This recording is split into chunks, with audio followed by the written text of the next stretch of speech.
আবারও বাংলার পরিযায়ী শ্রমিকের ক্ষতবিক্ষত মৃতদেহ উদ্ধার করল মুম্বাইয়ের এক রেল লাইনের নিকট থেকে পুলিশ।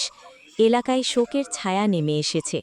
নাম আলফাজ মণ্ডল, বালতি পশ্চিমপাড়া, স্বরূপনগর।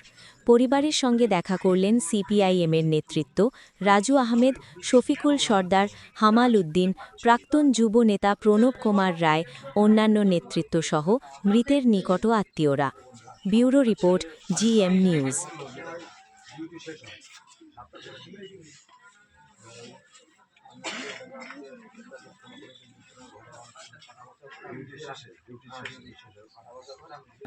ফোন করছে, ফোন মানে দেখে রিসিভ হচ্ছে।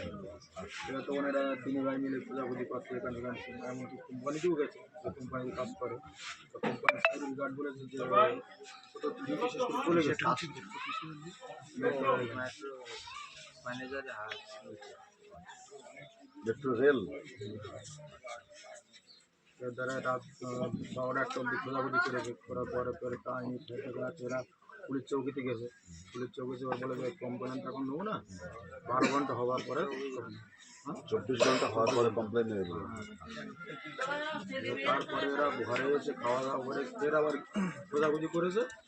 তখন ওই রেল লাইনে যারা পরিষ্কার করে না, ওরা এসে পুলিশ চৌকিতে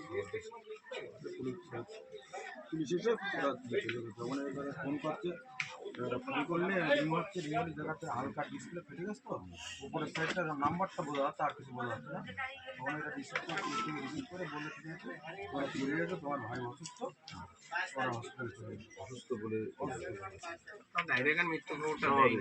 দিয়ে দেখে যে ভাই এইটা কিভাবে এই মৃত্যু কিভাবে এরাও করা যাচ্ছে। তোমরা কিছু কি মনে করতে পারছো যে দেখেছিলে যে